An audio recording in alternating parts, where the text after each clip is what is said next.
এক রাতের মধ্যে ছবি নামানোর ঘটনা নিয়ে যা বললেন রাষ্ট্রপতি। জুলাই পরবর্তী সময়ে বিভিন্ন দেশে বাংলাদেশি হাই কমিশন কার্যালয় থেকে এক রাতের মধ্যে নামিয়ে দেওয়া হয়েছিল রাষ্ট্রপতির ছবি। এর কারণ হিসাবে রাষ্ট্রপতি মোহাম্মদ শাহাবুদ্দিন মনে করেন এটি ছিল তাকে অপসারণের ইঙ্গিত।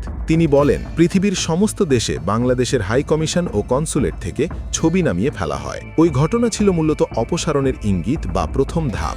রাষ্ট্রপতির ভাষায়, একদিন হঠাৎ করে অন্তর্বর্তীকালীন সরকারের একজন উপদেষ্টা বিদেশ সফরে গিয়ে বাংলাদেশ হাই কমিশনে রাষ্ট্রপতির ছবি ঝুলতে দেখে সেখানে তীব্র প্রতিক্রিয়া দেখান। রাষ্ট্রপতি বলেন, বিশ্বজুড়ে বাংলাদেশের কনসুলেট ও হাই কমিশনগুলোতে রাষ্ট্রপতির ছবি রাখা একটি দীর্ঘদিনের রেওয়াজ। কারণ রাষ্ট্রপতি রাষ্ট্রের প্রতিনিধিত্ব করেন। বছরের পর বছর ধরে চলে আসা এই রীতিকে প্রশ্নবিদ্ধ করে ওই উপদেষ্টা সেখানে কনসুলেট প্রধানকে ভর্ৎসনা করেন এবং বলেন, কেন রাষ্ট্রপতির ছবি এভাবে ঝুলছে। রাষ্ট্রপতির মতে, ওই ঘটনার পর মাত্র এক রাতের মধ্যেই বিশ্বের বিভিন্ন দেশে বাংলাদেশের প্রায় সব হাই কমিশন ও কনসুলেট থেকে তার ছবি নামিয়ে ফেলা হয়। রাষ্ট্রপতির ভাষায়, তখন তার মনে হয়েছিল এটি হয়তো তাকে অপসারণের প্রথম ধাপ। পরবর্তী ধাপে হয়তো তাকে জোর করে সরিয়ে দেওয়ার চেষ্টাও হতে পারে। এই আশঙ্কা থেকেই তাকে মানসিকভাবে প্রস্তুত থাকতে হয়েছে। তিনি বলেন, এর মাধ্যমে জনগণের মধ্যেও একটি নেতিবাচক বার্তা দেওয়া হয়েছে, যেন রাষ্ট্রপতিকে আর রাখা হচ্ছে না। এসব অপমানজনক পরিস্থিতি সত্ত্বেও তিনি কেবল সাংবিধানিক ধারাবাহিকতা রক্ষার স্বার্থে দৃঢ় অবস্থানে ছিলেন। এছাড়াও রাষ্ট্রপতি জানান, তিনি তৎকালীন প্রেস সচিবের আক্রোশের শিকারও হয়েছিলেন।